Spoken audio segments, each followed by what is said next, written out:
What's up, guys? Welcome back to a brand new episode of the Creatives on Tap podcast. This is Tejas Nair. I'm the studio engineer here at 11 Gauge Recordings, and I hope you enjoy this episode. Today, we are in conversation with Mr. Anurag Tagat. He is currently the senior writer at Rolling Stone India and an independent music journalist who has written for The Hindu, First Post, Vogue India, and a lot of other publications. So, hi, Anurag. What's up? Thank you for Oh, doing this. yeah. Hey there. It's good to be here. Thanks for having me and always down to talk Awesome. about stuff. Yeah. Yeah. I'm so the whole objective with this whole thing is to, uh, I think, make bands more aware of the whole marketing PR process. And I think you are quite active in the music journalism side of things. So I have a few questions lined up, and I think we'll go through them one by one. Before that, I think it'll be cool if you can talk about your background and what you do in your present job. When I say background, what was your whole like education? How did you study journalism and all of that, and also your present role as the senior writer at Rolling Stone? Yeah, man. I was basically studied like school in in a few different cities. Like I was in Aurangabad, and then I was in Mumbai, and then Hyderabad, and then Mumbai again. Oh, And okay. yeah, like my folks are also from different places. Like my mom is from Chennai, and my dad is from from Bangalore.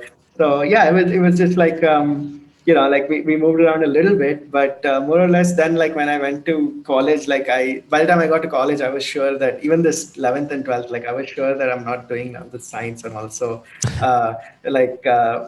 by that time, like, and I was lucky that like I had that choice. It was definitely a Yeah. privilege to have that, those make those kind of choices, like just and know it.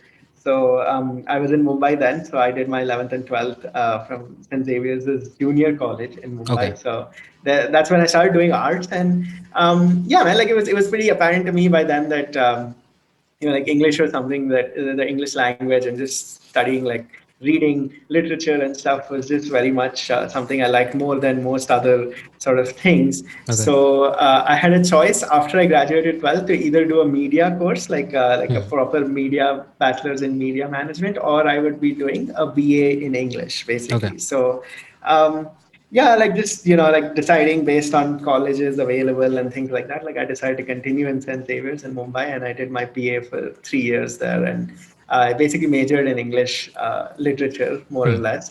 And yeah, and it was really fun. Like I just treated those 3 years and even the final third year with the major, it was just a lot of fun. Didn't really think of it as studying so much, just Yeah. enjoying like literature and pop culture and things like that. So and yeah, by then, like I was already pretty sure that I wanted to write and write about like anything generally. Like I was still mostly set on journalism, but not the specifics. And yeah, like after that, I went to do an MA in journalism. That was when I did like the proper, got like, that thing. And that was at the Goldsmiths College in London, it's part of Okay. the University of London. So I pretty much spent that whole year knowing how a newsroom works, but also I spent the whole year just going to as many shows as possible because Hmm. I was in a new country and getting access to see a lot of my favorite Of course. artists. Yeah. So that was really fun, man. That whole year, it was very hectic, but it was really fun.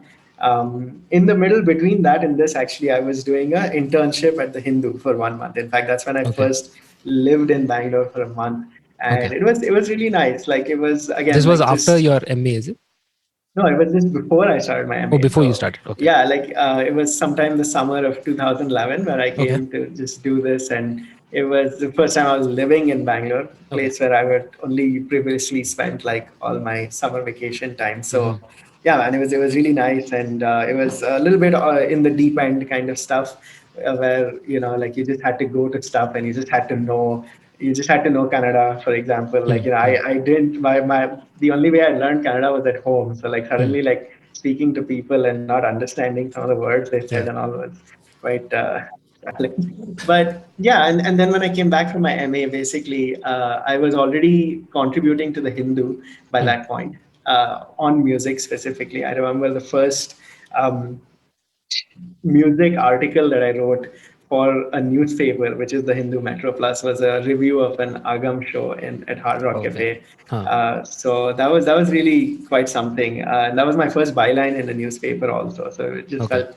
really like bolstering in terms of feeling like, yeah, like I can combine my liking for music with journalism basically. So by the time I was I was in the UK, I was doing a bunch of journalism for newspapers back home as well in India. So Hmm. that was pretty nice. And then coincidentally, through like a total stroke of luck, like when I came back, there was an opening at Rolling Stone India. So Okay. I started there, and then yeah, the senior writer gig that I have now, like 8, 9 years later, is pretty much it involves sort of like a contributing position, but at the same time I pretty much have like total freedom to write about most of the artists that I want to write about, Hmm. and some of the newer initiatives that happen editorially, like I have to take those on, writing a few cover stories here and there. Like so, yeah, it just it entails a lot of those things, and since we're all doing it remotely now, it's definitely different, Yeah. like compared to even just a year and a half ago. But yeah, like it's still very much a job where that I just sit around listening to music all day, which is Yeah. it's definitely a privilege, definitely something that I'm really grateful for. Yeah. Nice. Nice. So what other stuff do you do other than reviewing bands and all of that as part of your job? Yeah, and in fact, like reviewing now has gone down more and more because Yeah. like Exactly. a lot of newspapers and publications don't really want reviews anymore because Yeah. they feel like it doesn't get read. Hmm.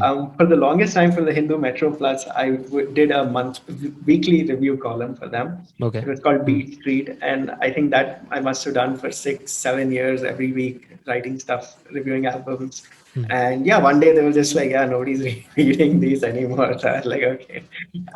But yeah, man, like, so that was going on. So, but yeah, outside of reviewing, what I mostly do is like I interview artists, I speak to them and sort of get the story out there about their record or about what they're working on. Sometimes we would do sort of in the studio kind of stories where we would go and sit in with artists in the studio Hmm. and sort of see like what they were doing and how the record is shaping up to give a preview Yeah. of the album Yeah. basically. And yeah, the other times like review wise, the other things we would do is festival reviews. So like we would go to festivals and shows and just sort of write a report on like how it went down, what the vibe was like, being there, the artists who Hmm. were standout. So yeah, like apart from those, yeah, it's mostly more interview based stuff and Okay. sometimes newsy stories of what's going on in Yeah. the scene itself. So yeah. Nice. So we'll talk about your process when it comes to choosing an artist to interview and review and all of that. We'll come to that at a later part of this podcast. Let's start with, I think, some of the core questions I wanted to get into before getting into all of that, which is, first of all, what are the different ways that an artist can market or stay relevant in this climate of the music scene? Uh, when I say mediums, it's different mediums of marketing themselves at this day and age. What would you have to say about that?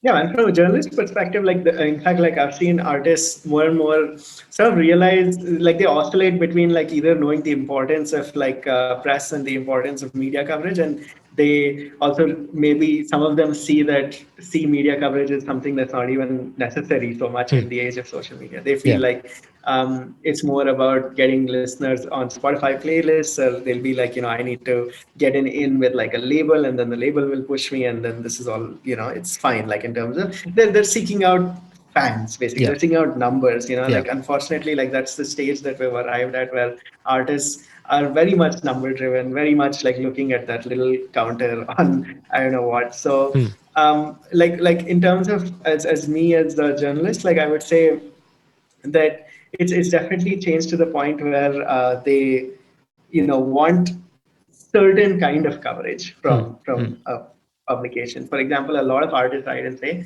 we want a review of this album, Okay. and we like nobody reads reviews, so I can't write a review for you. If you want, I can write about the album, but Yeah. About that. Yeah. yeah, writing a review is boring for me also sometimes. So Okay. that's essentially sometimes what it boils down to. And then, yeah, in terms of marketing and stuff, like I think artists should be planning out just meaningful sort of like just ways to convey their story, just ways to Hmm. convey the intention of their album, or just even single, just the intention of their music. I think that's what should be going into like marketing right now. I feel like, like where you build it around sort of like a story of what you what you intended with Yeah. the music, with the work. Yeah. And I feel like bands, at least in the city, I don't know about the other cities and the rest of the country, but at least in the city, what I have noticed is bands just looking at marketing, this be it digital marketing or any other medium, they just look at it as like uh, just like one sided, like one dimensional thing, where it's like, okay, let's just post about this, and let's just post about, okay, when the album is going to release, some images, maybe some just videos, which are just like the generic things to do. But there's a lot more when it comes to um, marketing, and not just I think kind of putting out your character as a band, or your the way you function as a band, so that your fans get to know you a lot more better, is a more efficient way, I think, to uh, do the whole marketing thing. Do you agree with that, or? Yeah, and I agree. And like I think like I almost slip of the tongue. You said musician first, right? Like I mean, Yeah. I think even like we have to admit that a lot of times like musicians are following other musicians also. So musicians are part of the audience for Yeah. sure. Yeah. Which is why I feel like, for example, bands put out playthrough videos, for example. Like I Hmm. mean, I think Hmm. it's because they want to show that.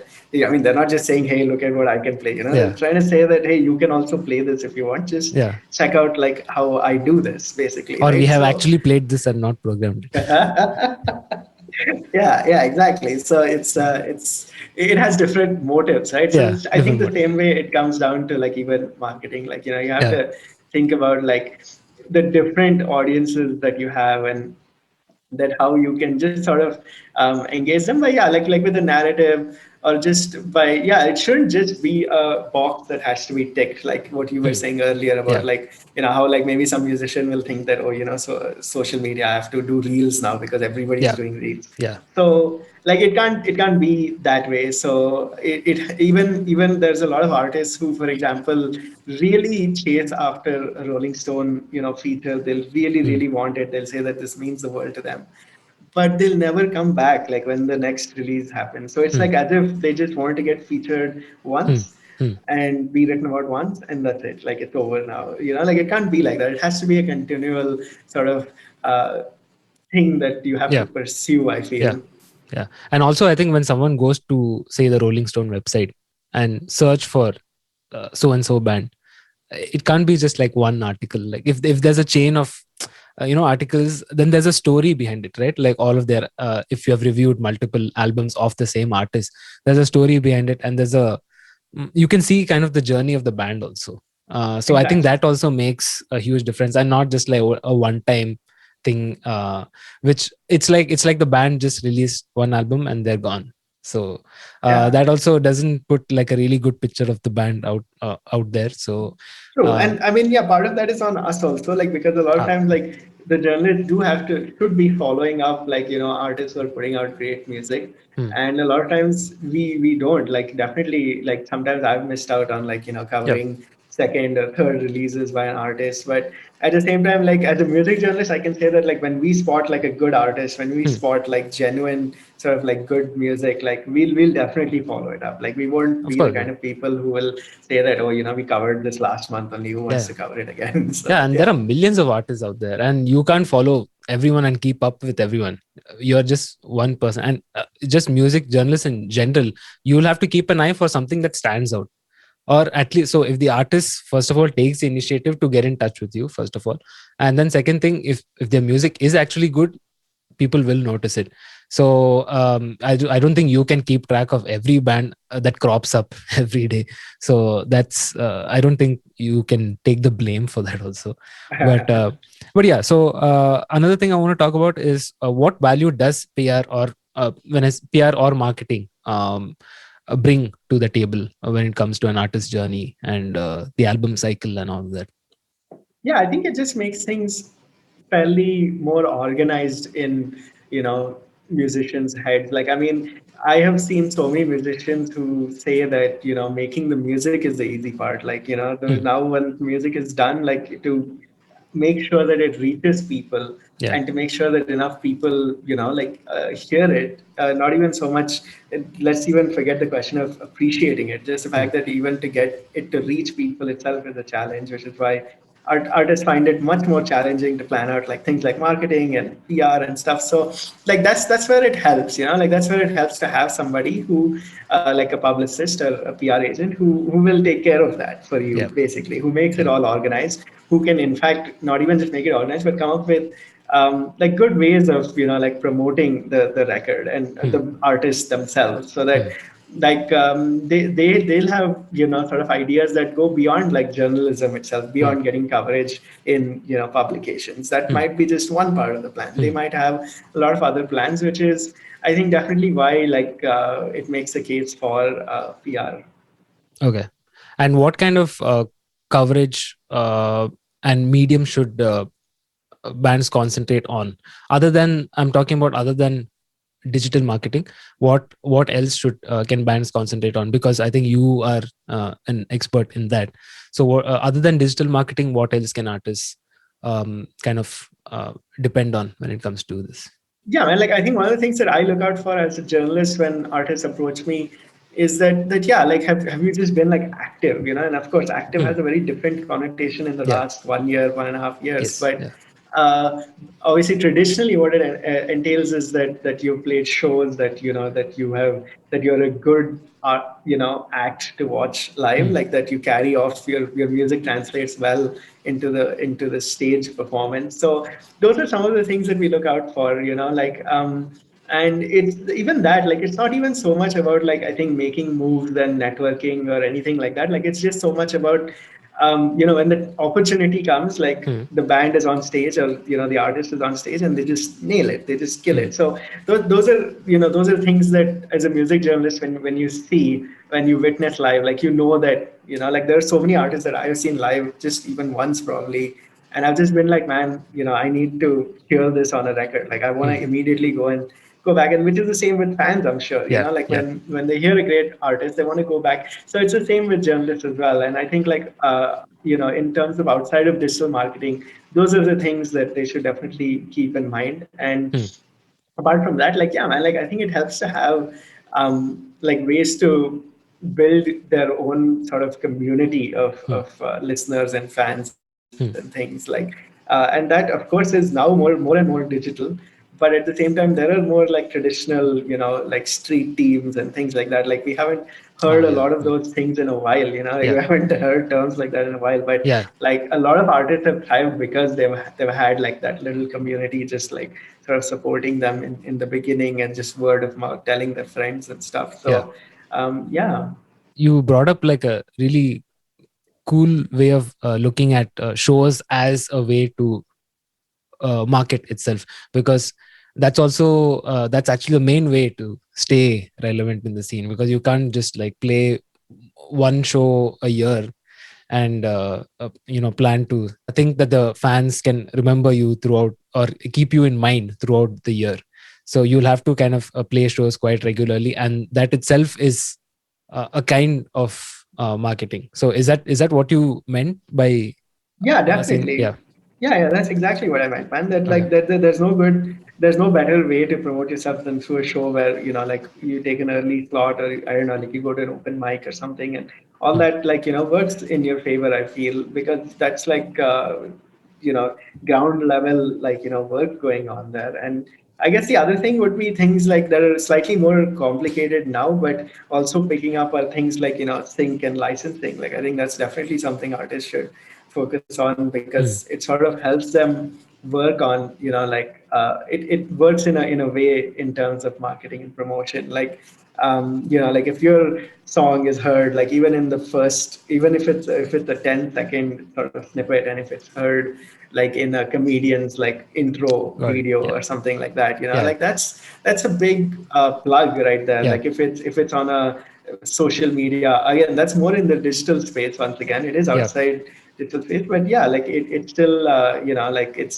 sync and licensing, which is entirely new, and a lot of things that I think artists are still trying to figure out about that. That's actually a really good point, because I actually came across a few artists that I haven't even like heard of before through I think Abish Matthews show, right? Like So yeah, yeah. his talk show.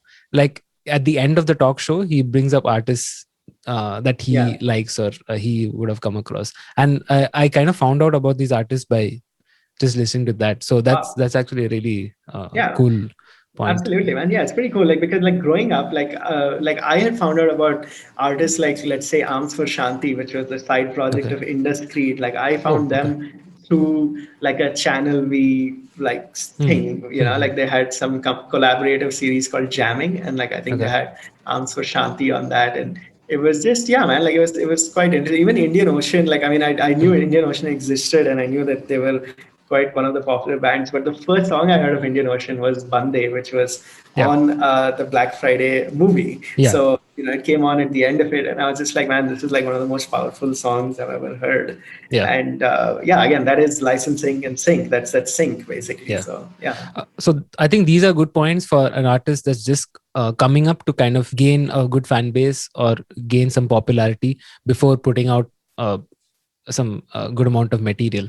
So I think this is a good way to start out. Let's talk about bands that already have like a little bit of stuff out there and some kind of body of work. When should a band start their promotion cycle when it comes to once say they start writing songs and the end point is releasing the album? How should an artist plan? Firstly, the whole cycle of marketing and PR and all of that. And when do you think this is a good time to start all of this during that cycle? Right. Like, I mean, I think there's never a bad time than the present. Like, as much as we've seen all the memes about how, like, there'll be a teaser of an announcement Yeah. kind of shit. Yeah, like, Yeah. that's all fine. But, like, it's okay, man. You can get made fun of stuff like that. Like, Yeah. it's okay. Like, I think it's okay for musicians to get in the firing line for stuff like that. But yeah, it's never too early, basically. Hmm. That's what I would say. Like, even if you have, like, a 30-second snippet of a song, Hmm. even if you have, like, an outtake from a jam session that you had, then Hmm. all of that is good material, man, like in terms of just engaging listeners. And of course, like at least as a journalist, like what I'm looking out for is definitely a studio release that Yeah. I Of can write course. about. Like that is Yeah. always what we wait for.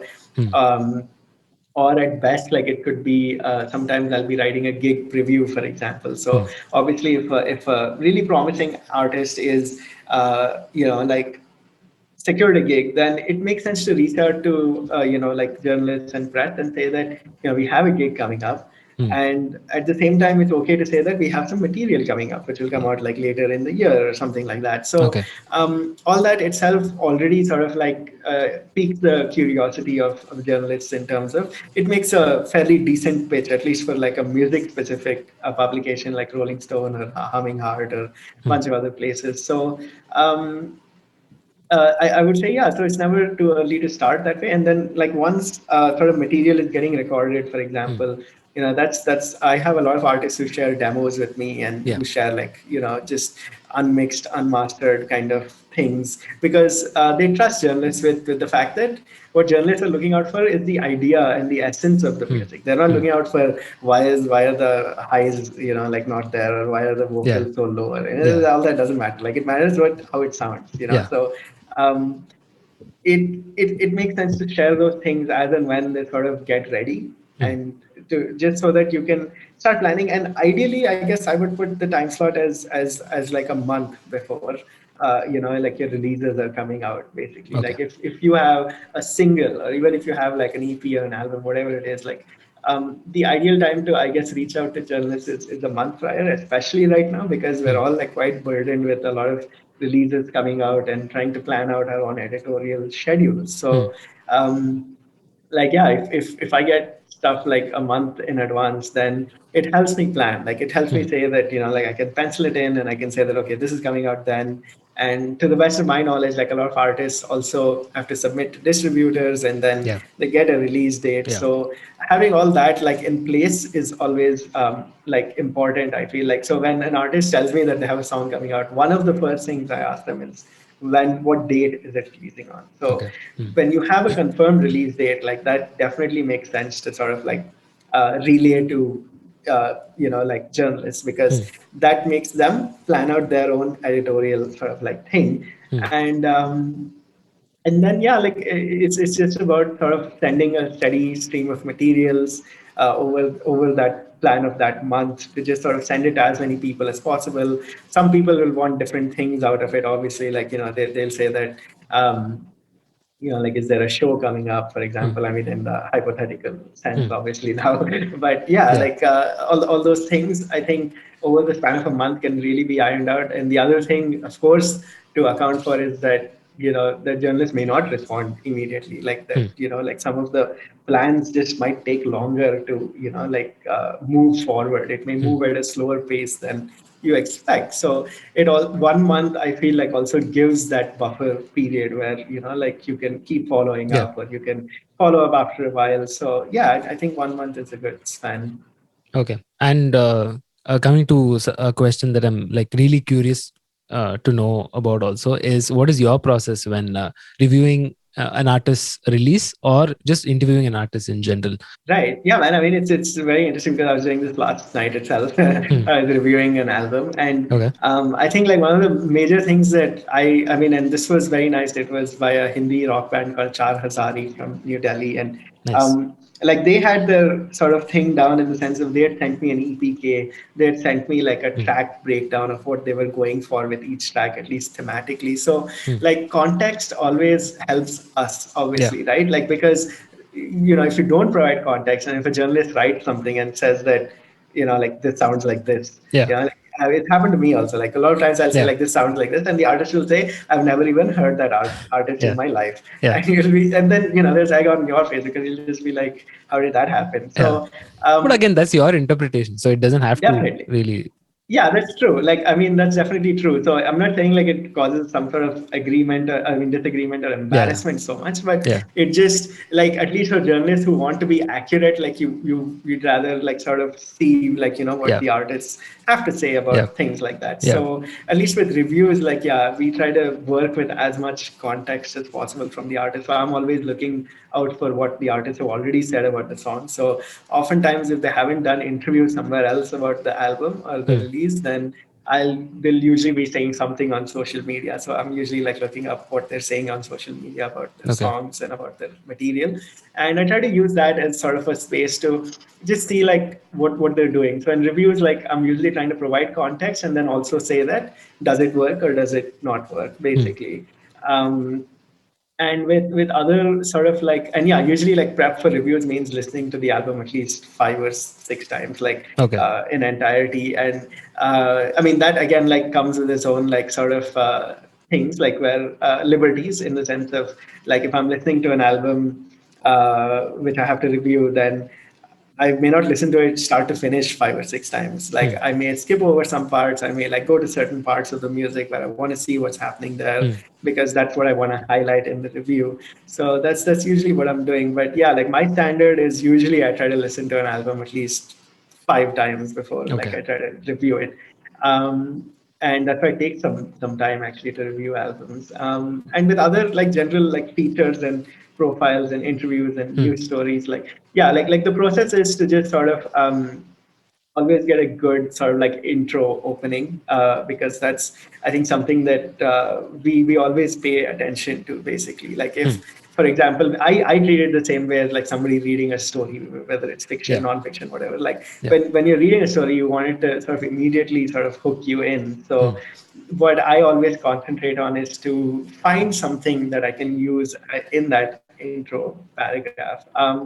And yeah, sometimes when it's news, it's very straightforward. Like, you're just Hmm. saying that this album or this release has come out, and you can listen to it now. Yeah. Like, that's usually what we lead with. But yeah, a lot of times I'm just trying to get to the crux of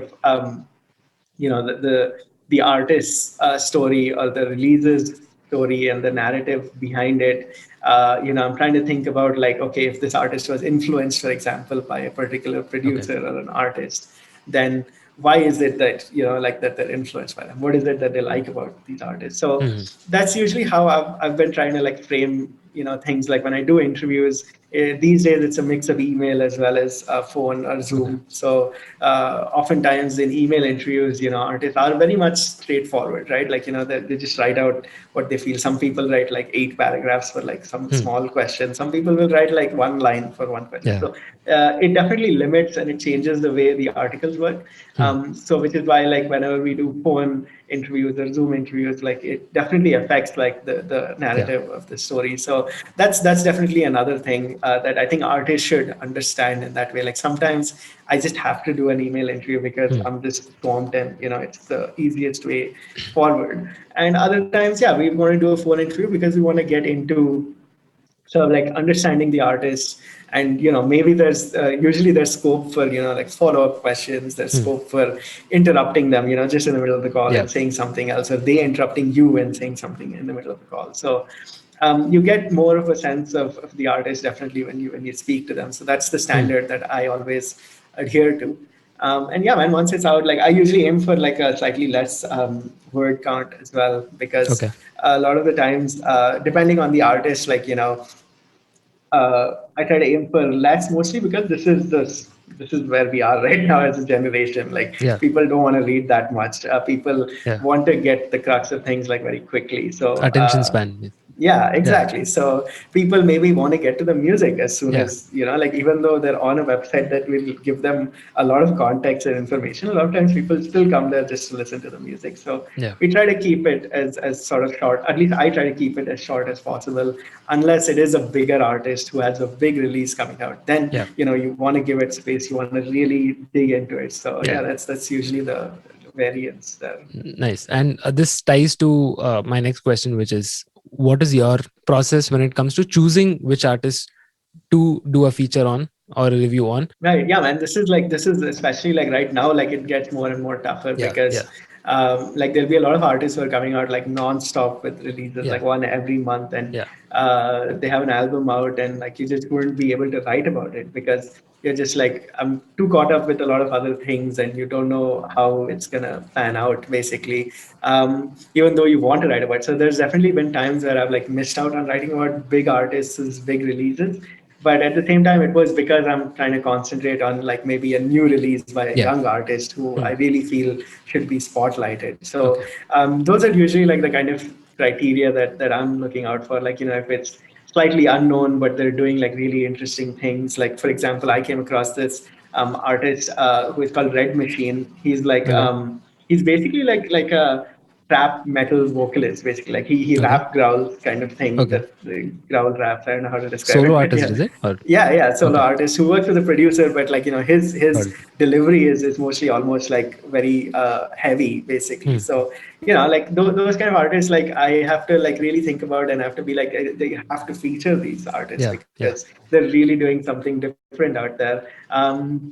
So yeah, that's just usually how I think about it. Like if it just sticks with you, if it just sits with you well, and I mean, I'm pretty sure like unlike most music journalists, like I think I like most of the music I listen to. Like there's very few times I listen to something and be like that wasn't so great. Like I'm Ah. I'm always trying to like find like something good in even like a lot of standard fare music. I Yeah. guess like Yeah. maybe other journalists would describe it as Yeah. standard fare, like they wouldn't doesn't do much for them. But for me, yeah, like I think a lot of music does a lot for me personally. Like when I listen to it, like I'm trying to find out like what they're trying to do differently, or even if they're doing the same thing that maybe a lot of artists have done. Like for example, in pop music, a lot of artists are trying to do what the Weeknd is doing right now, which is like a very synth kind of 80s kind of vibe sort of Hmm. sound. But it doesn't discount the fact that that somewhere in there their own individuality is in Yeah. there. So that's usually the kind of things like that I try to highlight, like when I listen and write about the music. And I think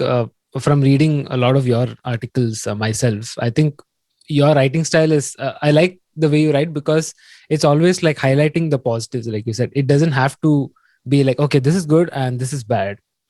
You're just trying to highlight what is good about it so that people check it out for that good. So it doesn't have to obviously not everything is the best and not everything is good, but you're just trying to highlight those points that are the saving grace maybe, or something like the best parts of the music or that artist. Yeah, that's true. I mean, that opens up the whole other debate of whether, like, are we being honest with artists? Are we being like upfront with, are we telling artists that their music is terrible, or are we, like telling them that, Yeah, like, don't worry, it's okay, you yeah. can keep making kind of stuff. So, But yeah, there like, are I ways to definitely. say it without there are ways to kind of get your point across without being Oh, negative, right? So yeah, yeah. exactly, man. Yeah, that's what I try to go for as much as possible. Yeah. And oftentimes, like the music that I definitely don't like, and there's definitely it's there. Like there's Mhm. music that I don't find inspiring, music that I definitely feel has been a rip-off, music that just doesn't sit with me. Like I just don't write about that music. Basically, Okay. like I've just straight up told artists that I'm not feeling it, or this is not of interest, and Hmm. I'm gonna pass on this one. And yeah, it doesn't certainly. I feel like it doesn't sort of put off artists in the same way that a lot of artists come back and they say, okay, like I've worked on this song now. Like, what do you think about this? And if I tell them that's also not that great, they come back again and they send me another one. So it's definitely something that like I've learned like over time where it's where we do have to be like honest and Of course. Yeah. Yeah. things with our artists so Yeah. that they come back and they do better. Do you think, with your experience, do you think when you tell an artist that, okay, this is not something that I want to write, do they take it like gracefully, or do they like kind of tend to fight back and fight for that? Right. Yeah. No, it's weird, man. Because like at least right now, like what happens is what they mostly want to sort of push back against is the scope of coverage that I do. Like a lot of Hmm. times, like there'll be a release which I can't write about, so I put into a playlist. Hmm. And oftentimes there'll be a release that I can write about, but I can only like give one paragraph in like Hmm. a listicle. A lot of artists want that full article Yeah. treatment going Yeah. on, and yeah, like that's when I just tell them like, man, it just doesn't warrant it right now. Hmm. Like there's not. I don't feel like you're at that stage like where you warrant like a separate article or anything like that. So in terms of like how artists have behaved, like yeah, like I would say most of them have been more or less fine about it. They've been like, oh, okay, kind of stuff, and Yeah. there's definitely like some disappointment, but Hmm. a lot of them have I think just been like pushing more and more basically. Like they That's good. push Yeah. and they just say that no, like I want this or they want like or they say that okay, I'll come back with another one. Hmm. But yeah, a lot of times they've been pushy in the sense of that it's not good where they just keep Hmm. saying no, but I want this and like please do this for me and stuff like that. I'll be like, like it's okay. Like like if I can't do it, then it just means that it just takes a little longer. That's it. Like it can't. We understand like how much effort. At least we try to understand how much Yeah. effort goes into each release, and we don't question that. Like we don't say that it sounds like bad or it sounds like Hmm. something that you didn't put enough work Hmm. into.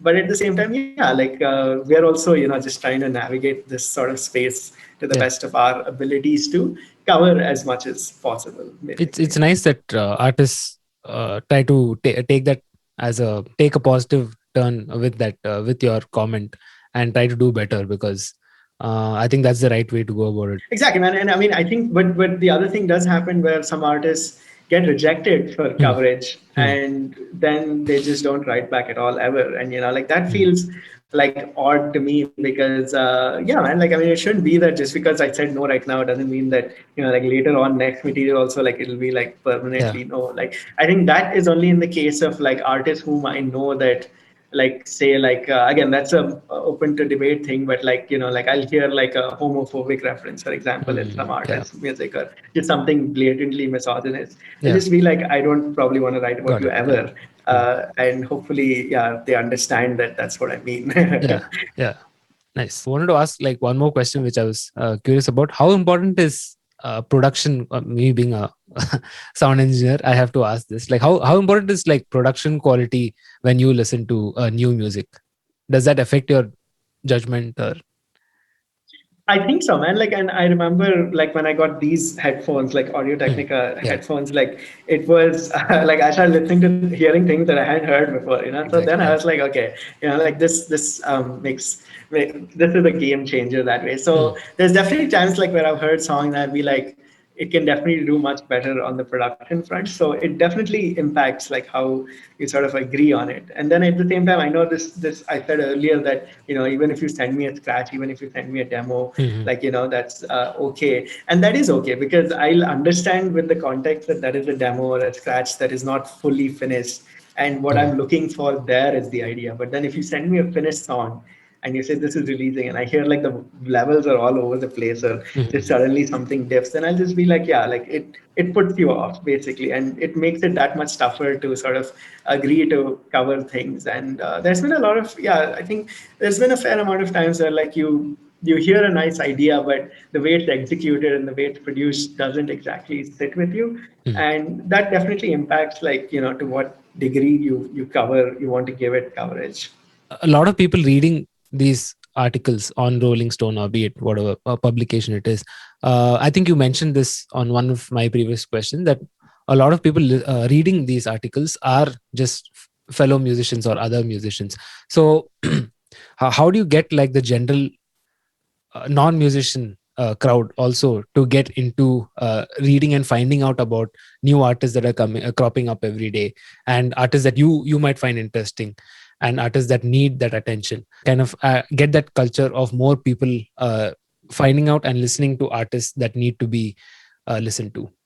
Yeah, man. I mean, it's a larger problem of journalism and the way like it works, and it has the space it occupies right now, especially music journalism in the space it occupies in the face of like streaming, in the face of curated playlists, in the face of like just all out PR, digital marketing and stuff, right? Like which Mm. doesn't even focus on Yeah. journalism. So it definitely like has led to like fewer numbers over Mm. the years, like where I feel like fewer readers who are just general music fans Mm. are like following an artist intently, Mm. are like knowing things about them through a publication, for Mm. example. Like I think a lot of readers now think that they can know their artists by just following them on social media, Mm. you know.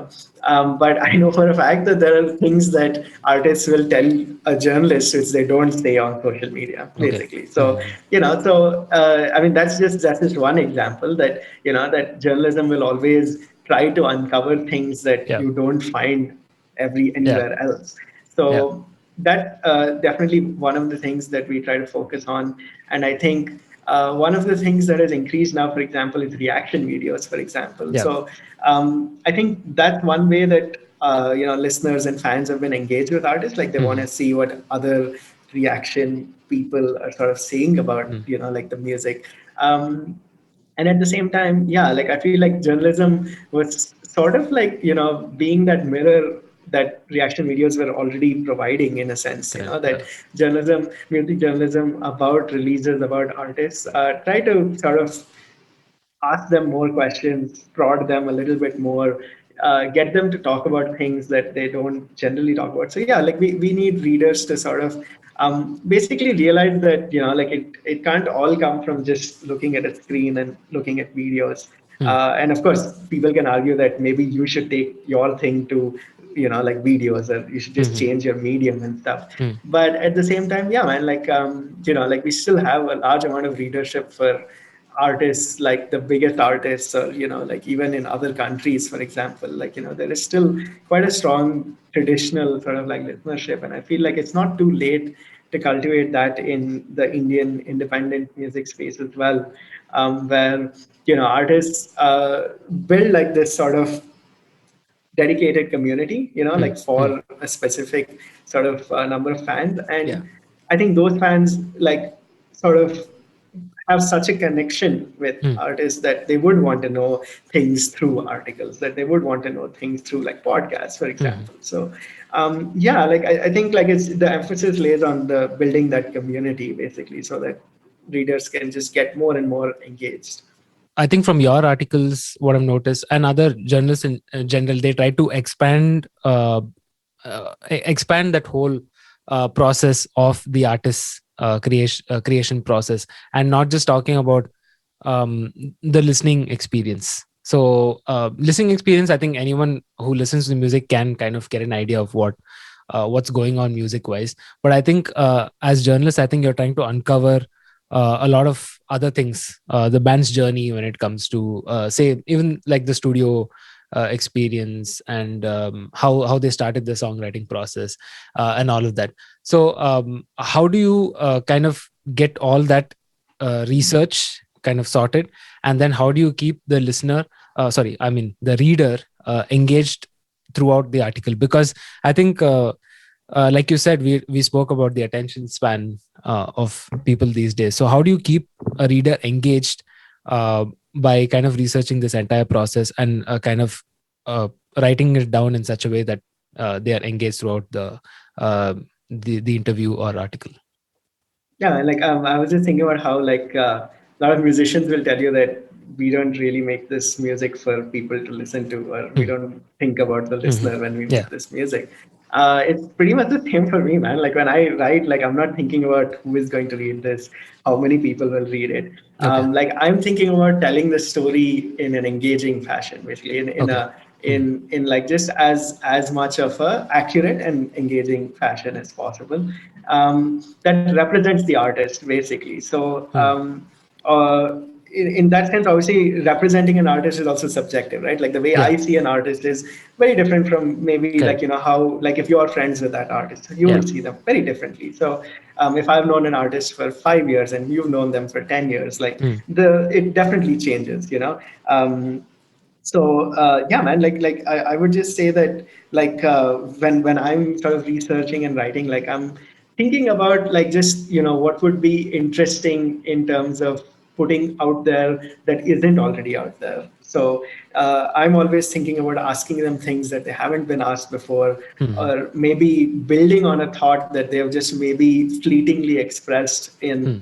say, social media or something like that. Yeah. Like for example, if an artist says like, oh, this is my favorite movie, or this is my Mm. favorite director, then yeah, like I would like to build on something like that, even if it is for purposes of like even if it serves as just like a small detour from the whole article, from the whole narrative of things. At the same time, I feel like I could get something from it, which Mm. like which our readers may not know, right? Like, Yeah. and a lot of times while speaking to artists, they'll be like, they'll just pause and be like, oh, I just realized that connection. While Mm. speaking to a journalist, they realize that a lot of their subconscious sort of influences or connections that they make in their mind, and Mm. that's like really rewarding for me, like in terms of to realize that like you've sort of got this insight into an artist by just speaking to them. Yeah.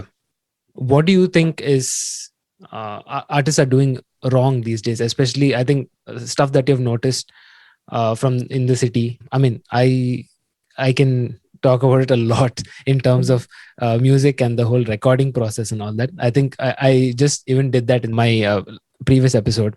Yeah. So in terms of marketing and PR, what do you think are like your pet peeves or things that you see artists doing wrong constantly? Yeah, I think like the one of the first things is that, like, and I probably mentioned this somewhere before, but that they call it a press release, basically, like that they call an article Ah. a press release. That's Okay. a press release doesn't necessarily mean a release that's covered in the press. Like Ah. a press release is what you write up to send to the press so that Okay. they can sort of have that as a guiding sort of document to Yeah. write about Hmm. something. So yeah, like that's one of the things. Like sometimes they just call a press release. Like they'll write to me and be like, when is the press release happening? And I'll just be like, I don't know. Like you'll have to ask a PR person about that. And yeah, like a lot of other times, I think like they just I feel like the other thing is that they sort of push for things in terms of coverage that they may not like fully understand how it works within like journalism basically. Hmm. Like a lot of artists are very controlling about like their narratives, and they're very Oh. Okay. yeah, like they won't be open to certain ideas about coverage, and they'll be very open to only like specific things. Hmm. Like a lot of big artists, for example, in music, they only want cover stories after a certain Hmm. point. Like they Hmm. don't want like an article, they don't want like a small feature, they want cover, they Hmm. want to be on the cover basically. Hmm. So, and nothing wrong with that. You can obviously demand things, but at the same time, like you can't be that like this is the only thing I'm going to do and I'm not going to do any of this other stuff. Yeah. So I would say to artists that you should definitely not close yourself off from any kind of like sort of publicity unless you feel that like it's just not helping you in terms of like a lot of newspapers, for example, when they cover music, they cover it through a certain lens, Hmm. like Hmm. through a very general lens. They'll ask you the same questions, or so if that's annoying to an artist, I get it. Like Hmm. then you definitely want to hold off from those Yeah. things.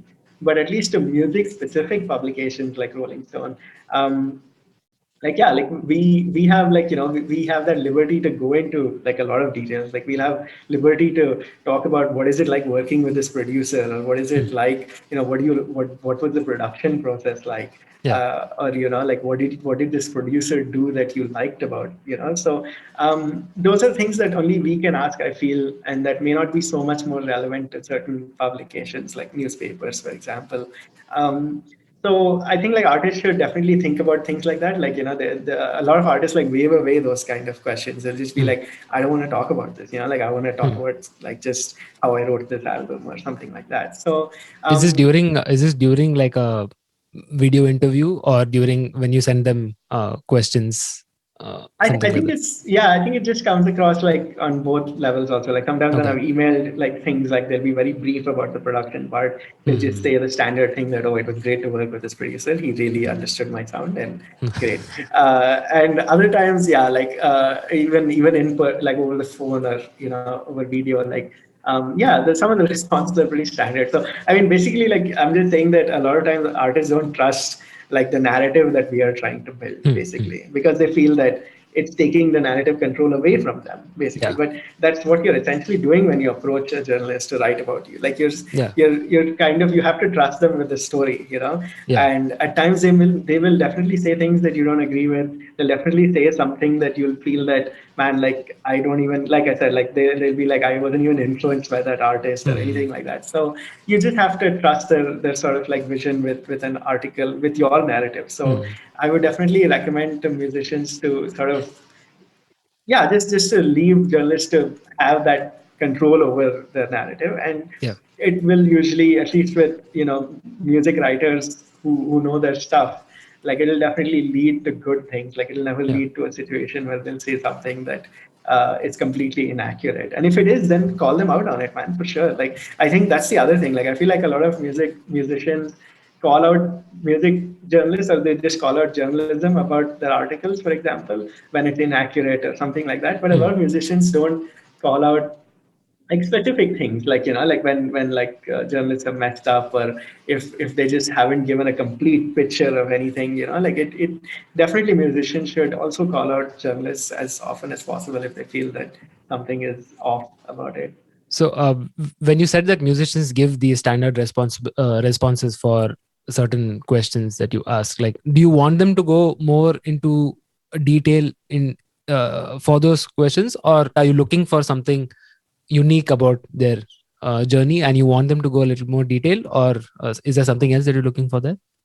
Yeah, no, definitely more into detail. Like I feel like, and obviously I'll push in my own sense, and like sort of, if I do want to get like more details about something that Hmm. that they just sort of are very sketchy about or just cagey about, then I will definitely push, because like that's what I do. Like you have to, if you want to get a certain thing out of an artist for your article, then you want to ask them that over and over, or you just want to get into the Hmm. detail of it, till they obviously say no, and Hmm. then you understand. But yeah, like usually I try to push forward in more in that direction. And sometimes, like for example, in an email interview, you can't do anything about that. Like if they Hmm. just put in one line, then you can either follow up and ask them, send them more questions. But Hmm. usually, like I'll just be like, okay, this sounds like something the Hmm. artist has no interest in talking about, so Hmm. I'm just gonna focus on other stuff. Yeah, I think with your experience, you'll kind of get an idea if they're kind of open to talking about it, or yeah, got it. Yeah. And cool. So I think the last thing, just to kind of close this, is as you're the senior writer at Rolling Stone and a lot of other publications. Why do you think is like print media still relevant, and why do you think people should still kind of read these articles that you put? Or why is it still relevant today, basically? Yeah, and I think it's relevant because of the perspective it offers, because of the way, I think other mediums sort of are more hurried. There's more sense of urgency, Mm, in social media, in anything, right? Like, I guess what print journalism offers is just a more nuanced perspective that sort of takes into account a lot of things, takes its time to sort of build a narrative. Like, none of this is hastily put together. A lot correct. of it is thought out. A lot of it is to sort of carefully placed together, and even when it's edited and put together again, it's checked again. So there's a lot of thoroughness involved in the sort of stories that we put out, basically. So that would be one sort of reason, that if you want Okay. something that's thorough and just sort of really gets into details, then yeah, like that's definitely why journalism. And I guess the other thing is that it also is there so that nothing is one-sided, so that it's Mm, it's a little more unbiased, and it's a little more perspective offering, in the sense of it won't take an artist's sort of press release quote word mm, for word. mm, Like, mm, if I see an artist quote press release word for word, I'm not going to use it. If anything, I'm going to ask mm, them about it and be like, why did you say this? So yeah, like, where the sort of print journalism is the kind of field where you're not just taking things on face value. So what comes out is something that's definitely much more sort of, at least much more deeper. That's what I would say. and also I think kind of expands the audience reading it also, reading or knowing about this artist also, right? Yeah, like, I mean, completely, it offers that wider reach for sure, on like a completely multicultural level, like across a lot of sort of strata and stuff. And like, yeah, a lot of times, like, musicians will tell me that, oh, like, this is how my parents know what I'm doing, because like, they, Mm, if they yeah, if yeah. they've seen if they've seen an article in the Hindu, that counts as Mm, like validation for them, yeah. and I'll be like, okay, great, happy to do my part. That's my objective with this whole thing. I hope that musicians um, listen to this and kind of learn something from this, because there are a lot of things musicians today are doing wrong, and this is one of the ways. Hopefully it corrects that process, and hopefully it makes their journey better, and I hope a lot more people listen to and come to know of Indian bands in this manner. Thank you so much for taking the time to do this. I really appreciate it, and I'll see you soon. Hopefully shows start sometime soon, so that I see you somewhere in the crowd, and I'll come and say hi. Yeah, exactly, man. Yeah, thank Can't you, wait Jay. for that. Yeah, this has been great. Thank you for having me, and hopefully, yeah, see you when it's safer out there. Sure. Yeah, man. Thank you so much. I'll see you soon.